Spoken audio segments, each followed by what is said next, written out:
Welcome to The Lock Shop with Nielson and Hustler.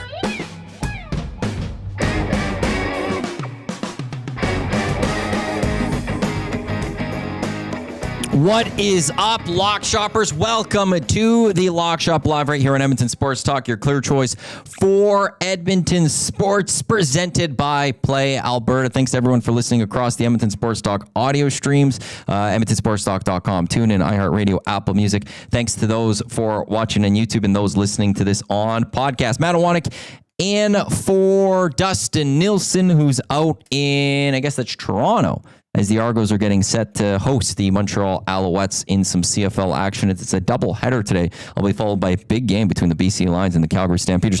Both of those actually very big football games. Huss will join us momentarily. Huss will be on for the whole Lock Shop as he usually is with myself. Dusty will be on at about 11:10 for a little bit as he'll throw out his picks for week 3 in the National Football League. Do want to shout out a few things. Dusty's early bird bet yesterday, which was the anytime James Cook touchdown and HN 5+ receptions, I believe it was. That one cashed. The Lock Shop parlay from yesterday, which was straight up James Cook touchdown plus him getting over 69 yards rushing, something like that. That one cashed yesterday. And a shout out to the DGen Den is the grandest parlay. I think it's 3 straight, I believe it is. They also had the Silliest Goose victory from last weekend, so they are riding hot. They are feeling pretty good about themselves. So a lot of good vibes coming all around the Lock Shop as we are heading in to this busy sports weekend. F1, I believe, is back this weekend in Azerbaijan. We've got NCAA football, Apple Cup action, also Washington State in that one. You've got baseball. Jays looking to clinch their playoff spot. Could do that, I believe, as early as today. Preseason hockey, if you care. You can start watching betting. Preseason hockey gets going. Oilers Flames Sunday, I believe it is. So it's a busy time and things. And we're all feeling pretty good as we head into this weekend as well. Your thoughts always welcome. It is in the nasty chat, or you can jump into the inbox at 780-218-9999 as well. What are we looking at for the CFL? Just quickly there, seeing if anything really has changed. Argos still plus 6.5 dogs against the Owls. This line just keeps it's all relatively close, but the Lions are now plus 5 as they head to Calgary to take on the Stampeders. The Red Blacks minus 3 against the Bombers. I do believe Chris Strevler will be getting the start for the Bombers in that one. Drew Brown is back for the Ottawa Red Blacks, so that looks good for the Red Blacks there. And then the Elks, they are plus 5.5. That has been pretty consistent the majority of this week. It went as high as 7, but it has dropped and has stayed around that 5.5, plus 5.5 for the Edmonton Elks as they're in Hamilton tomorrow. So yeah, you get the Owls, Argos, Lions, Stamps tonight, then Bombers, Red Blacks, Elks, Ticats tomorrow. That is a great slate of action in the Canadian Football League. Yesterday, the Buffalo Bills, they beat the Dolphins by 10, which wasn't good enough to cover the spread of 11. But Bills get it done. It is, Matt Hyman, yeah. Strevler starts, woohoo, with an eye roll, LOL. If this was Dustin Crum, as good as Dustin Crum has been for the Blue Bombers, or for the Red Blacks, I would have a lot more confidence in the Blue Bombers getting the victory against the Red Blacks today. But the fact that Drew Brown is back and with Chris Strevler there, it causes problems. Selfishly, just quickly, fantasy football wise, my 3 main receivers, Ontario Wilson, Jake Herslow, Polk, also both those guys with the Argos, Wilson with the Blue Bombers, they all lose their quarterbacks. I have Wilson with the backup in Strevler. I now got Jared Daggy, who I have no idea what he's going to do with Herslow and Polk. I'm in a tough spot, but I'm in the playoffs. I'm in the playoffs, and I've never missed the playoffs in my fantasy football league. So myself, Lieutenant Eric, it's the Birmingham Barracudas taking on the Sacramento Gold Miners. Before I jumped on the lock shop, I shook hands with Eric, wishing him a luck this weekend. May the best team win this weekend, as the winner will then move on to meet Lucas Holt and the San Antonio Texans. I also forgot there's Premier League soccer. We're done with the international break. We do got Premier League action. I will say I'm fascinated by United Chelsea. Personally, as a United fan, United at plus 171. Not a chance. Not a chance would I bet on my United team right now. We also got Arsenal and City coming up on Sunday. That's on Sunday. That's going to be a hell of a matchup on Sunday at 9:30 as you're leading into the NFL slate. If you're at all a little bit of a footy person, Arsenal City is going to be a big one. City has gotten off to a rough start for the most part when it comes to their Premier League. The international break ended last weekend. Never mind. They were all back there because City beat United. But everyone beats United right now. This is going to be a big one for cities. They're going to need those 3 points at Arsenal. But Arsenal also can't drop too many points right now because they need to stay in pace with Liverpool. Otherwise, Liverpool is just going to go run away with this one. Brocco Nick is saying F1's actually in Baku on Sunday. Okay, well, there you go. I thought it was Azerbaijan. Or is Baku in Azerbaijan? It is in Azerbaijan. Okay, never mind. So it is Azerbaijan. That's where this event is taking place. I don't know where Huss is yet. I know Dusty's going to hop in right away. He's in the Nasty chat. What's up, Nasty's hopping on shortly. So I don't know where Huss is. Is he not on location again? I don't know if he was going to be on location. Is he still at... I believe so. I do believe so. Is he still at Jets camp? Yep. Speaking of the devil. Which one's that one? There he is. Huss is going to be here right away? Perfect. We'll have Huss on momentarily here as he helped to... I forgot to mention in the EST specials what we have going up right now.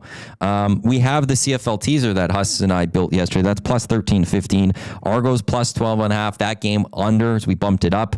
Stamps plus 1.5. The game over as we brought the over-under down. Blue Bombers plus 9.5. We took the under as we took that total up. And the Elks plus 11.5. And we took the over as we bumped that number down. We also still have a log shop parlay that Dusty was big on earlier this week. Lions plus 6, Elks plus 7. That is plus 257. Casino dealer Jay. No, he's at Jets training camp. That is where he is at. When he comes on and when Dusty comes on, we will look very closely at this week 2 in the National Football League. It is fascinating. I'm assuming Dusty is going to talk about this one when he's on. Cowboys still at -1 against the Chicago Bears. Some of the other lines that we do see: Chargers -3 against the Broncos, Seahawks -7.5 against the Saints, Bucks home to the Jets. Bucks favored by 6.5 with a -6.5. Vikings -3 taking on the Bengals. Both those two teams, they are going with backup quarterbacks. Colts -4.5 on the road in Tennessee. Packers -7.5 against the Browns. The Packers look like they might not have Tucker Kraft, their tight end.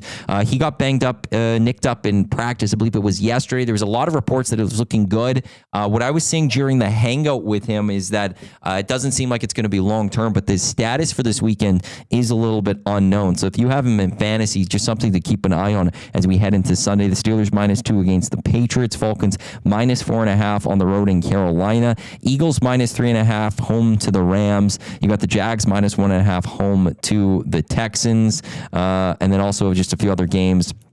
49ers -2.5 as they're home to the Cards. Chiefs -6 in New York to take on the Giants in the Sunday nighter. And then you've got the Ravens. They are still favored with -5 against the Lions on Monday Night Football. So that is what we're looking at when it comes to what's coming up for week 3 of the National Football League season. Duck Dad in the Nasty Chat. The grandest today is shaping up to be an absolute lock. I'm looking forward to seeing what they're working on. We'll have Dusty will be on very shortly here too. Looks like we're gonna have Haas ready to go too. It looks like. Bring all three up. Let's put all three in right now. Let's do it. Haas, Dusty, Matt, we're with you here on the Lock Shop. Everyone is here. Boys, how we doing? What's going on? Fellas, let's see if I can get a little bit more into the camera. Hey, what's going on? We're at Jets training camp. Lots of people here getting ready for the big fan fest tomorrow, and I'm ready for a little pick fest today as we get ready for week 3. Dusty, where are you at? I am in Toronto, buddy, getting ready for this game at BMO tonight, and then I got Ottawa tomorrow at 3:00. So I'm calling like 2 football games in 20 hours. It is a quick turnaround out east this week. I'm late game tonight, early game tomorrow. Finally getting a Bomber game in there tomorrow. What's the turnaround? I guess you just have a red eye tomorrow, So I'm staying. I'm like downtown Toronto right now. Then I go call the game. Then I go to the Toronto Airport Hotel, and then we fly to Ottawa at 8:00 in the morning. Get in stadium at 1, game at 3, and then fly home Sunday morning at 7:30 or something like that. That's wild. My pal Jeff Hamilton is there. Maybe Hammer went to Carleton. He knows all the spots in Ottawa. If you're looking for a good time after that matinee tomorrow afternoon. And I will say this: I'm also in Winnipeg finally next weekend. So finally. When is that game? That's a Friday game. It's a Saturday game. I think I'm coming out Friday. Perfect. Get that late Sunday flight so we can get in the Not a bad idea, actually. All right, Maddie, what's up? What are we doing here? Not much. Well, we're looking at week 3 in the National Football League, and I don't know how much time we're gonna have, Dusty. So let's start with you. What stands out for you is we're looking at these week 3 lines here in the NFL. Yeah, sure. Let me give these to you. So I think this might be good luck for me to just be a guest on Fridays because I went 3-1 last week.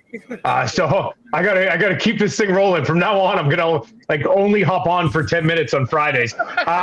Look, I've been talking about it all week. I gotta be on the Dallas Cowboys here -1.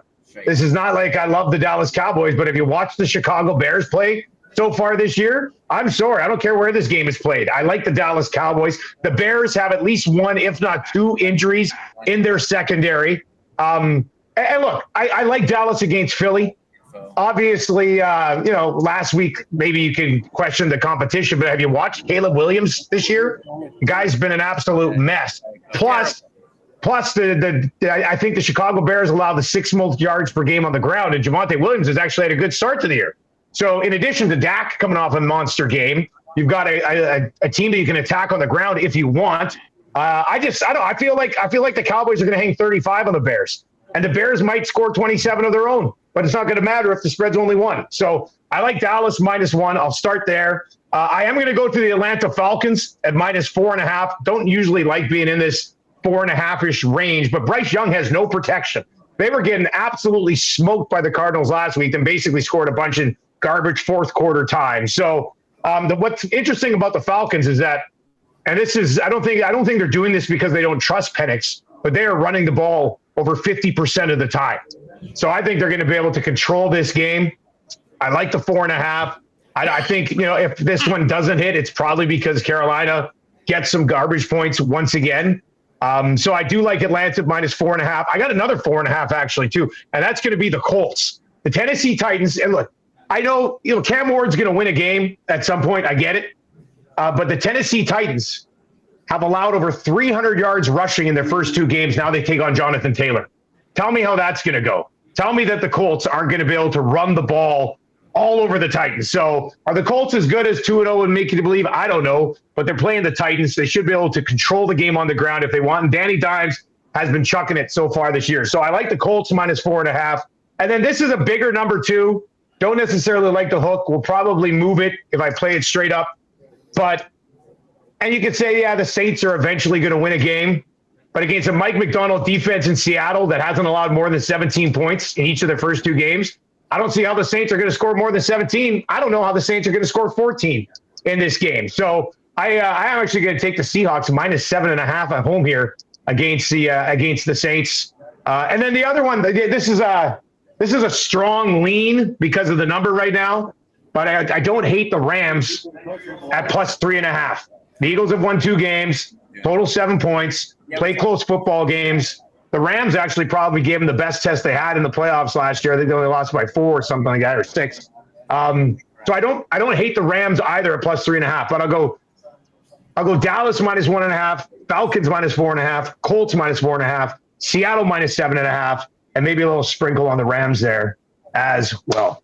You know what? I'll just pick up where you left off on that Rams game, and I am on the Rams. I mean, that is one of my picks. 3.5. You mentioned that playoff game last year, Dusty. I mean, if people remember, the Rams were the one team that was able to sort of exploit the Philadelphia defense, move the football. I mean, they were right there at the end of that game with the football and a chance to win it. The Eagles' second corner has been an issue. Kansas City had no one that was a threat to expose that. But don't think that Matt Stafford now with Devontae Adams and Puka Nacua won't be testing that. And listen, here's the other thing. Obviously the Eagles beat the Chiefs last week in Arrowhead, and that's something to say. The Chiefs aren't the Chiefs right now. And to be honest, that was a C game from the Eagles from my perspective. I mean, with the exception of their incredible ability to do a rugby scrum and move the football half a yard. They really didn't do much. And listen, to their credit, they didn't need to. They're going to need to be much better against the Rams. I think this is an opportunity for the Rams to sort of announce themselves truly amongst the NFC contenders. I wouldn't be surprised if they won this game outright, but I definitely love the 3 and the hook at plus 3. Yeah. And by the way, that number, I'm not sure what you guys have on it right now. I've seen it fluctuate under minus 120. I looked at it earlier this morning and it got to minus 122, and now I'm seeing it's back down to minus 115. So if you are looking for that number and you want Rams plus 3.5, it seems like in some places it's come down a little bit right now. But if you can get that thing under minus 120, to me, that's the go zone for the minus Rams. 114 right now, where I'm seeing. Listen, I don't think it's getting better than that right now. I have a feeling we got to 3 in some places, and some people hammered the Eagles, which is why you're able to get in on that. But I really think this is going to be a fun, close game. So I love the Rams within 3, even though I think it is probably likely that the Eagles find a way to win. And Dusty, I'm certainly with you on the Dallas Cowboys. I was going to say, before I rush away here, Huss, I needed your thoughts on the Cowboys because I've been talking about this game all week and it hasn't moved. It's just been sitting at 1 all week. Yeah, well, the thing is, it did open. It actually opened as Bears minus 1.5. You know what? That's what Jason Logan said yesterday on the Nielsen show. That's right. Yeah, he did say that. And really quickly, we're like, wait a second. We're getting points with the Cowboys against Chicago right now. Listen, neither of these defenses are very good, but I have absolutely no confidence that the Chicago offense, led by Caleb Williams right now, can hang with the Dak Prescott offense. And I don't care, what the total is and how high this might get. If we're talking about Dallas, essentially a money line bet. Can Dallas win this football game? When it comes down to it, you've got Caleb Williams on one side and Dak Prescott with CeeDee Lamb and the weapons that he has. I'm going with Dallas all day long. And until the Bears show that they are able to compete, move the football, not make mistakes, and just play on an NFL caliber level, you will not see me going to the window on anything other than to fade the Chicago Bears. I kind of feel for Ben Johnson right now because I think he's a brilliant mind, and I think he's finding out very quickly that they didn't do their due diligence with that number 1 overall pick. We all know how damaging to a franchise it can be if you whiff on number 1 overall, and right now that whiff is that Caleb Williams stinks. Before we let Dusty go right away here, okay, so we'll do some things in reverse. Dusty, we'll need an anytime TD scorer from you as well as a pick that you want to throw into a parlay. But before we get to that, Huss, this is your first opportunity to talk to Dusty on the Lock Shop this week.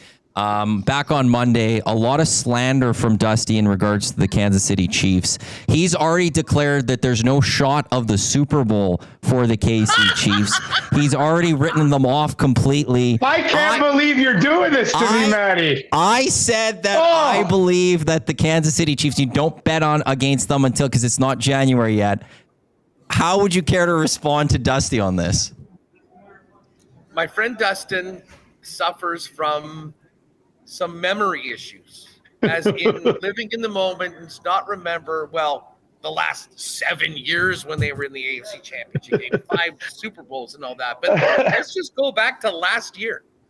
Do you remember our conversations about the Chiefs in like week 3 and week 4 and how The offense just wasn't there. They didn't have the weapons. They were dealing with some injuries, and maybe this was time that they were falling off. And listen, all legitimate questions. What happened?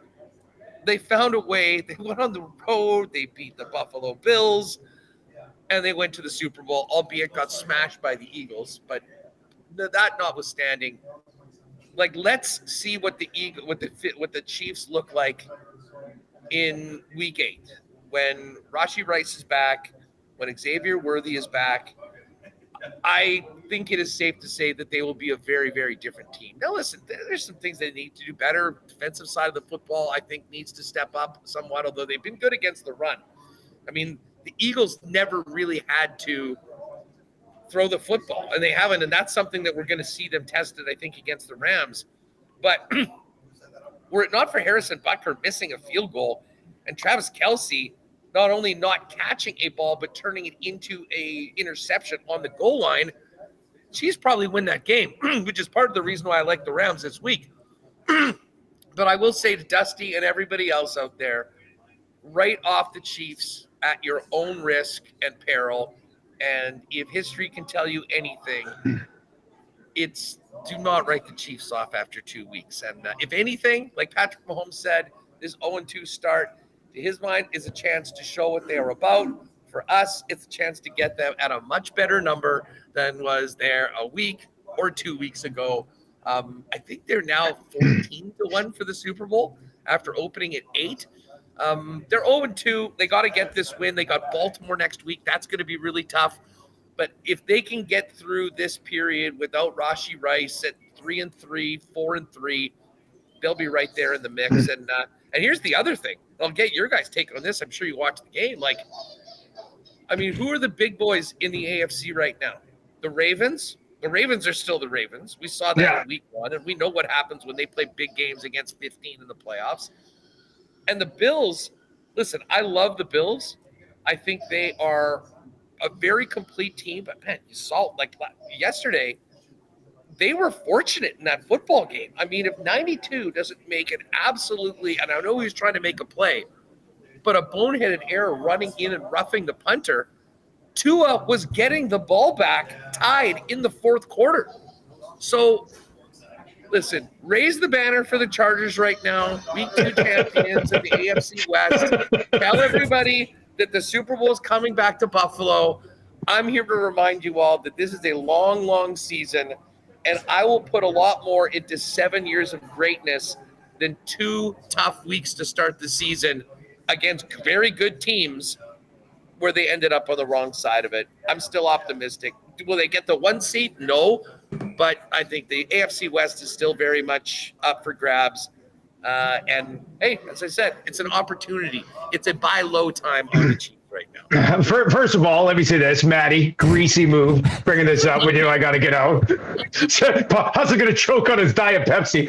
Second of all, I'm not going to back up what I said. I don't think they're going to the Super Bowl this year, so I'm going to stand by that. Huss made a valid case. 2 really good teams. I think the Chargers are better than they were last year, but 2 really good teams that they faced so far. What I really kind of found funny was that last we were going back on Jalen Hurts, and then Jalen Hurts only throws for 100 yards and beats the Chiefs. And I was just like, God, that's got to be frustrating. Like, you know, it's got to be frustrating when your team loses to the Eagles. Like a lot of people have. They're 18-1 in their last 19 games, but it's just got to be so damn frustrating losing to a team that doesn't throw the bloody football. I went into that game, really acknowledging the fact that this was a tough spot. I mean, going up against an elite team like Philadelphia, Tyquan Thornton is their number 1 receiver right now, guys. Now, listen, that's a Brett Veach thing, not having the depth, and now you lose one guy on suspension, another guy on injury, and it does not leave you with much. I mean, obviously, Kelsey's just hanging on. This is going to be it for him. But when I actually look back to what they were able to do, and so much of this was Mahomes just using his legs to find ways to move the chains. I mean, they had 2 big mistakes in that football game, and it really was the difference. The missed field goal by Butker, and I turned to the people that I was sitting with going, that is a tough way to start the game, giving up 3 points like that. And then obviously the game was turned around on one play on the Eagles goal line. But if you dive into it, there's still a lot of talent on this team. I got just one quick thing on that play that was the interception. Lost in all of this, and this is why if you're a Chiefs guy, that you got to be pumped about it. Josh Simmons, the tackle that the Chiefs picked in the first round, that might be the best tackle I've ever seen by an offensive lineman ever in the National Football League. He ran down a cornerback, returning an interception 55 yards to the sideline and knocked him out. So there are some things that are happening well for KC. It just hasn't come all together. But as they say, at your own risk, right off Patrick Mahomes, because death taxes and Mahomes playing in the AFC Championship, boys. We'll see whether they can get back to it. I will deal with the ramifications of Dusty when I get back on Monday. He's back on Monday. I just feel like Ross deserves the chance to respond. Dusty, I'll let you quickly jump in there with whatever you're going to say, then give Lee in like 30 seconds or whatever before you have to go. Anytime, TD, and the game for the parlay. Yeah. Okay, here's what I'll get out of here after these. I got to throw the Dallas Cowboys into the parlay. I mean, it's simple as that. I mean, I've been on them all week. If I'm not putting them in the parlay, what am I even doing here? So Dallas Cowboys more than one. And then I'm going to actually stick with the Cowboys from anytime touchdown. Go back to Javonte Williams. I'll go with Williams with a rushing touchdown in that game against the Chicago Bears. I think the Cowboys are getting at least 3 touchdowns in that game, if not more. One of them is going to be to Javonte Williams. So let's throw that into the parlay as well, boys. Argos and Alouettes tonight at BMO. No, I didn't have any time to dive into the pops. But Maddie, I heard your concerns about your Argos wide receivers. Yeah. And I'd probably be a little bit concerned about it. I mean, nothing against Daggy, but this is his second career start. Right? I know, but I've been going with the 2 Argo stack, right, wide receiver stack, and that, like, with Darbuckle, I like that. With Daggy, I feel like I could only get away with one, but which one do I go with? And Arbuckle could carry those 2 guys from a fantasy perspective. If you had to go with one of them, I'd probably go with Polk. Led the team in receptions and targets since he came back. So. I know, but Herslow's been just a touchdown machine for the last number of weeks. So yeah, he's got 8 touchdowns in his last 5 games. I know. So, Dusty, enjoy the call. We'll talk to you on Monday. I sent him over to Maddie for the contest, but yeah, let me give you my CFL here quickly. Maddie, I think I said I was on the Alouettes minus the 6.5. The Lions plus the points. I think I said I was on Ottawa. Sorry, Huss. And then I'm on Edmonton plus 5.5. So we're going head to head on all the games except the Elks. I like the Elks. Give me Toronto plus 7. Give me Bombers plus 2.5. And VA revenge game. Way too late in the schedule for this game. We needed this one earlier in the season. I agree with that. How are these 2 teams not met yet? That's a good point. Yeah. I want to glade it out. When Calgary's been winning, they have been destroying teams, with the exception of one 1-point win over Winnipeg. Let it be known, Huss is a big Jared Daggy guy. Huge Daggy guy, always has been. All right, boys. Have a good rest of the show. Okay, we'll see you later. And there's Dustin Nielson. He'll have the call on TSN for the first game. Zola, he's going to be on the sideline for the second game of the CFL on TSN. Haas, like there, he was worried. He even said, I'll say this: what Dusty said on Monday. He was worried about, he didn't want to be slandering the Chiefs when we were around to defend them. But he thought Thursday he was going to be doing the show. We forgot about that, so I thought maybe it would come up then. I feel like you deserve the chance to respond on behalf of the Chiefs towards him. I did have your back on that one because I'm just of the mindset that the Chiefs are the Chiefs until I see otherwise in the month of January, not in the month of September. Yeah, listen, Ravens fans know. Bills fans know. I mean, if you ask any of those people, they're like, hey, I'm pumped that they're 0-2, but you'd have to be insane to try and close the casket after 2 weeks of the regular season on it. Yeah. And that being said, I'm not taking them. They have to win this game. I mean, I will throw them on a big money line parlay or something like that. I won't be taking them to cover. The Chiefs are a notoriously bad cover team anyways. Just they seem to get an extra couple points because of what they've done for the last number of years. Could they run away with it? I would love to. It would be nice to have a stress-free win, but I'm not sure that will be the case. So I'm not even touching that game. I do have a few other picks though from the game because you've got Rams plus 3.5, and you like the Cowboys -1 as well. What else are you looking at for this weekend? Yeah, I'm on those 2. Let's go to this Arizona-San Francisco game, and I am sort of stunned that this number is still 2.5. Although I see it's kind of coming, this could be at 3 very soon. Purdy has been at practice. when they did the quarterbacks for the media, they had Mac Jones and Brock Purdy. So I think they're being somewhat coy. But even if it's Mac Jones, I don't know if you've been following what is going on with the Arizona secondary, but there is a chance that they could take to the field against the Niners on the weekend down their top 5 corners.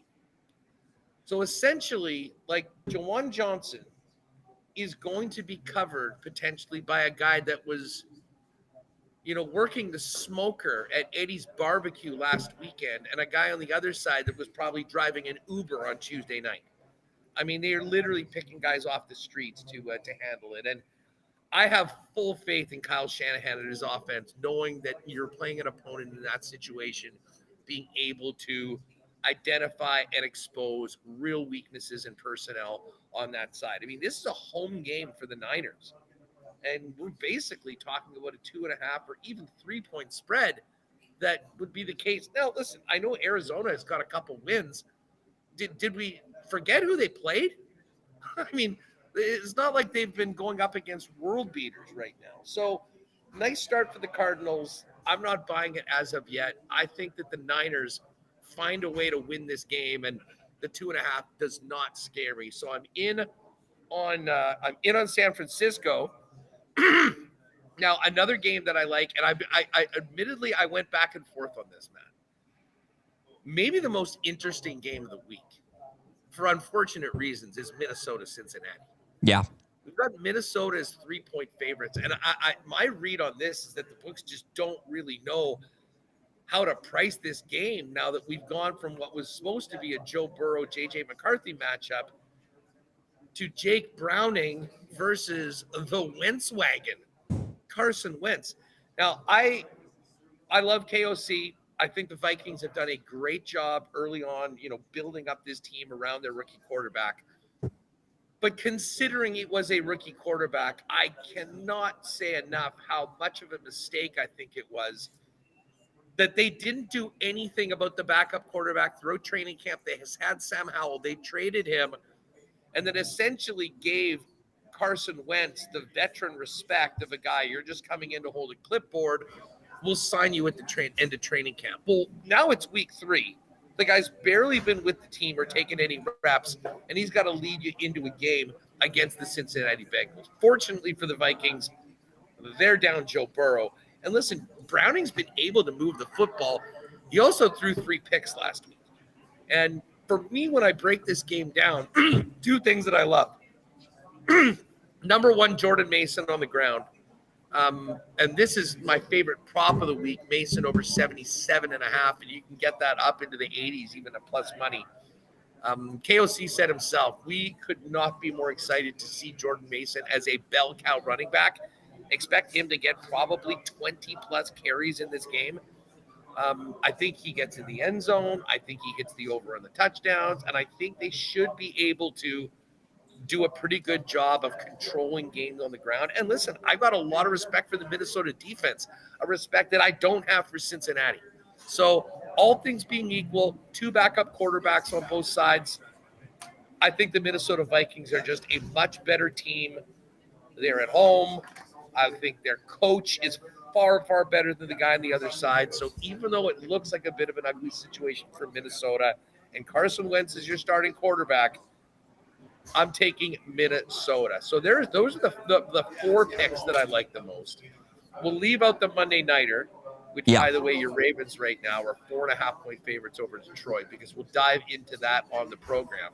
Yeah, I get my team goes up against Dusty's team this week, and then my team goes up against your team next week. Yes. I mean, hey, listen, all these teams are really good. I mean, they all won their divisions last year. They were all big-time playoff performers, so they're getting some high-profile matchups early on in the season. And, I mean, that's why, if you recall, they were going to potentially rule on Rashee Rice on September 30th. I was thinking, that's great. At least they'll have him for the first 4 weeks when they've got the Chargers and Eagles and Ravens. That hasn't happened. So the Chiefs got to find a way to survive that game. But for the Ravens, again, we'll get into this on Monday. But I think this is a great spot for the Ravens to kind of make an emphatic win. So listen, looking for a 5th pick. Well, I just have a there's question. Do you have a number on Commanders Raiders? Because I'm not seeing anything. Let's see. Because the news came, Jaden Daniels won't be playing. Marcus Mariota getting the start. So like at least with Play Alberta, we're down on that. Or am I missing it? Jaden Daniels out? That's come out this morning? Yeah, Ian Rappaport had that one. Wow. So I feel like the number, like it's been pulled for now as we're waiting, because I'm fascinated to know what this line is. Yeah, Dan Quinn, he said that Marcus Mariota will get the start. Jaden Daniels is limited today in practice with the knee, so Mariota gets the start. So for fantasy perspectives, if you do have Jaden Daniels, be ready to make that change, because he won't be good to go on a Sunday as they host the Raiders. And I'm just not seeing anything for it right now. I'm seeing 2.5 right now. The Commanders favored, but that to me could change significantly. I wouldn't be surprised if this is closer to a pick 'em. And hey, if you got the Raiders at over 3.5 earlier in the week, you're in a great spot right now, knowing that is the case. I will say this: Mariota is actually one of the more serviceable backups in the NFL. Yeah. And I wouldn't be surprised if this ends up being a big Debo game, because keep in mind that Eckler's out for the year. And Eckler was the sort of security blanket in the background for dump-offs and screen passes. I think they probably used Deebo Samuel in a way, like maybe sometimes a little bit more in the backfield as we've seen him before. But that's a stay away game for me, to be honest. I was a little nervous about that game to begin with, because I think the Raiders are actually kind of frisky, and the Commanders are dealing with a couple injuries, and now on top of it, Jaden Daniels. But probably the smart move for the Commanders, though, Matt. I mean, you could imagine what you could do to your season in week 3 if you make a bad decision and put an injured Jaden Daniels out there and it costs you more. Like, if you got to eat it and maybe you lose a game you expected to win early on in the year, he's the franchise. And ask the Owls about Davis Alexander. Perfect example. What's that done to their season? It's basically blown it up. So that is interesting, and that is a big note to me, because I got some Jaden Daniels. So does Dusty. So we're going to be going to we're going to be doing a little window shopping with the backups as well. It sounds like Tyrod Taylor's also going to start in the place of Justin Fields, huh? Yeah, which is like when I'm seeing the Bucks minus 6.5, a pretty big line. But we know the Bucks can score points, and I'm just not sold on the New York Jets. And now you're throwing Tyrod Taylor into this. As we build out a parlay, like Dusty threw in Cowboys -1, that's the one I was looking at, is the Buccaneers minus 6.5 against the Jets. Like, there's just no reason for me to believe that the Jets are going to be able to keep something close against a team that's going to put up a lot of points. Like, I'm just not expecting Tyrod Taylor to come in and put up 21 plus points for the New York Jets.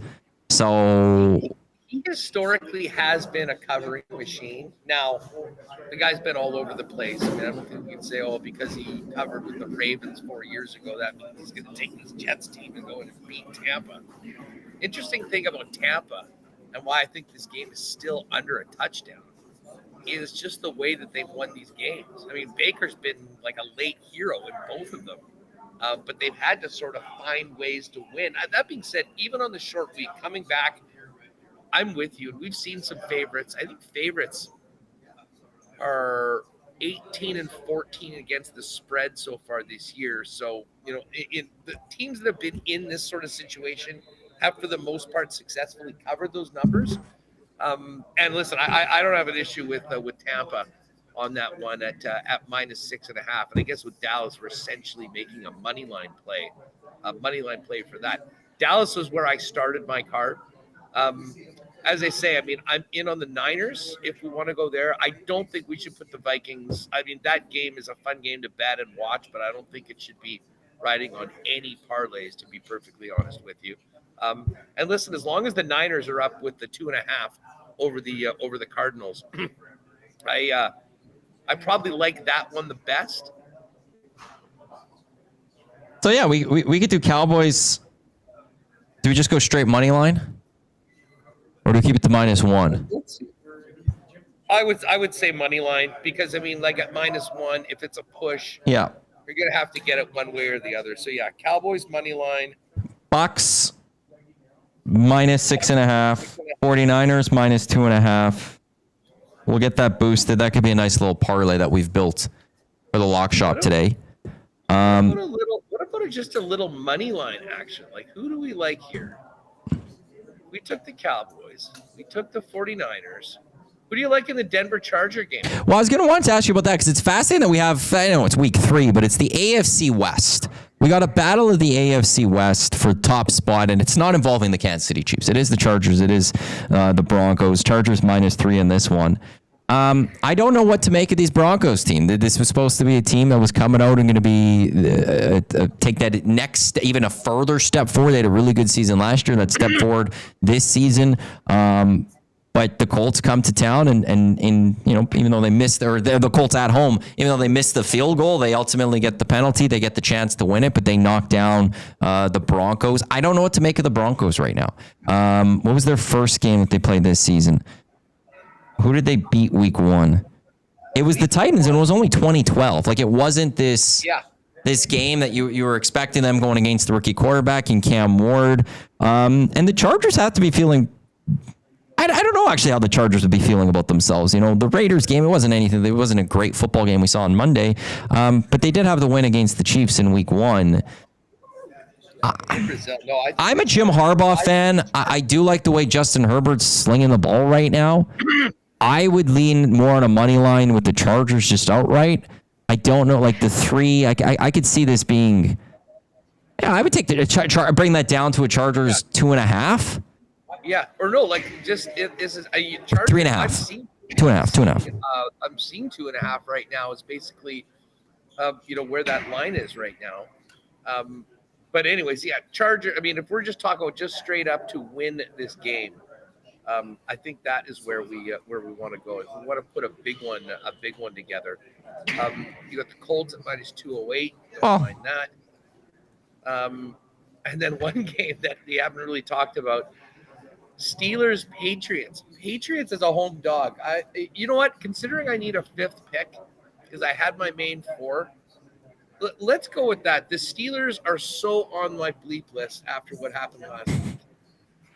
And this is, I'll say this to the lock shoppers out there. Don't do what I did last week. And I did it unintentionally. But I loved Pittsburgh last week. I thought that, okay, this is a perfect spot for Pitt. The number's not too big. We're gonna hit them. Well, they lost because I was down in Missouri and couldn't access any of the Canadian books. I screenshotted all of my bets beforehand. So we finished the tailgate. I get into the stadium. I'm looking at the scores, realizing what does that mean? And I went in and realized that I had probably like 5 or 6 different combos. I had Pittsburgh on every one of them. I mean, it was essentially a nuclear bomb in my open bets on anything that had more than one game. So I know sometimes we really love a game, but if you are having some fun with a money line parlay and a few things, like make sure that one game won't ruin your entire Sunday. And the Pittsburgh Steelers ruined my entire Sunday on top of the Philadelphia Eagles ruining my live experience with what happened in that game. Obviously, there's the Packers. Okay, who screws this up, Matt? Let me ask you this. Who ruins this parlay? Packers to win, Chiefs to win, Cowboys to win, Colts to win, Niners to win, Chargers to win. This is all straight money line? These are all straight money line. Packers, Cowboys, Colts, Chargers, 49ers, and who's the other one? Cowboys and Chiefs. Chiefs. It's not the Chiefs. It's not the Packers. I'm not going to say it's the Cowboys. I don't know why. There's something about the Colts to me. I'm not sold. I don't know what it is. I thought it would take in Tennessee plus the points, to be honest. It's one, Dusty outlined the Colts and why he -4.5 there and Jonathan Taylor. There is also just going to be a point where Cam Ward and the Titans will go get that win. I'm just not taking stats out of it. My gut just says Colts. But maybe there's the stench of them from the last number of years and Daniel Jones. It's taken a while to shake that off of me. Casino Dealer Jay says the Chiefs will ruin that. Oh, geez, that would kill me. I should probably take them off just because. Can you imagine the Sunday nighter? Thing is, though, if you make this play, like I just put something together, basically around like plus 1150 for those 6 teams. If you can make it through the first 2 slates, Green Bay, Indy, Chargers, Dallas, Niners, then you get to the Sunday nighter. Great opportunity to hedge and put, like, for instance, if you put $20 now, it pays about $2.50. You could always then go and, like, what's the Giants money line here? Probably about plus 275 or so. What do you see the money line for New York Giants? Plus 226. He's in the middle. Okay. So right now, but so yeah, I think if you wanted to do that and you got through those 5 games and you were nervous, like Jason is, that the Chiefs will blow it, you could always then go throw 50 or whatever, 2.5 or maybe 3 times your original bet on the Giants money line.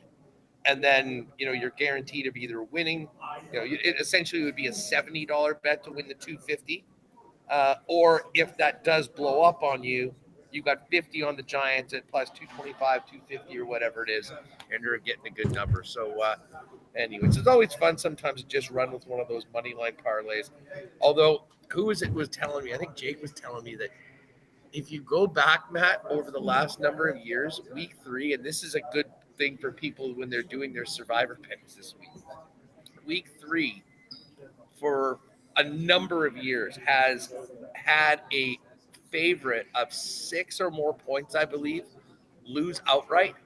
So this can often be a graveyard week for survivor picks. I feel kind of fortunate. I took the Bills as my survivor pick. And listen, Tua coming back, tying that game at 21 in the 4th quarter, and then getting the Bills to punt. I mean, just an inexcusable mistake that ended up giving the Bills the ball back after that roughing the punter that essentially was the game. But, I mean, there were some nervous moments for the Mafia yesterday. And, I mean, I think that could be the case for maybe 1 or 2 of these on this money line parlay that we just put together. But we will see what happens. It would be nice if we could cash that one. And obviously for people in survivor pools, they just need to find a winner. Probably a lot of them were on the Bills last night. I think popular plays this week would be the Buccaneers, the Seattle Seahawks as well, at home to the New Orleans Saints. Some of the bigger numbers that we're going to see so far this year. Dusty put in Javonte Williams for an anytime touchdown parlay. I'm liking Nico Collins. I think the Texans offense needs to get going. They will get going against the Jags. And if CJ Stroud is going to find someone, it's going to be Nico Collins.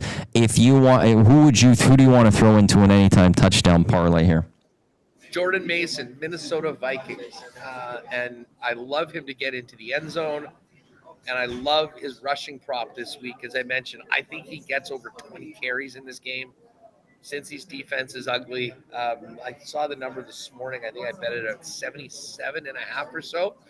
But I don't even mind a couple of those adjusted lines. Wouldn't it all surprise me if he got into triple digits? So I'm in on Jordan Mason. And just one other prop that if people are liking, we've seen Jonathan Taylor hit some big plays. Yep. In the receiving game so far this year. I think he's going to get a ton of rushing. But with Tyler Warren nicked up and questionable for the game, I think we're going to see actually maybe even a little bit more to JT as far as like a check down option. His receiving prop is 13.5 at whatever the normal number is, minus 115, minus 118. And then if you add another, get it to like 18.5, I think it was like plus 141 or something like that. I'm in on the Jonathan Taylor props period, but I think there's some real good value on those receiving ones. And as we saw last week, he had 2 catches for 50 yards. he could absolutely blow those numbers out of the water and can maybe get you even a better one. So I've actually hit that twice on a couple numbers. So I'm big on Jonathan Taylor, but I love Jordan Mason. So for the touchdown prop, let's go with Mason and the Minnesota Vikings. Quickly, just a few more minutes left. Bombers will go with Chris Streveler. Drew Brown gets the start for Ottawa. -3 last time I checked for Ottawa. Home to Bombers tomorrow. Just your thoughts on this game and from a Bombers perspective here. The Bombers are up against it. Streveler just does not have control or the threat of the passing game like the Bombers have when Zach Collaros is in. But I do have faith that the Bomber defense is coming around.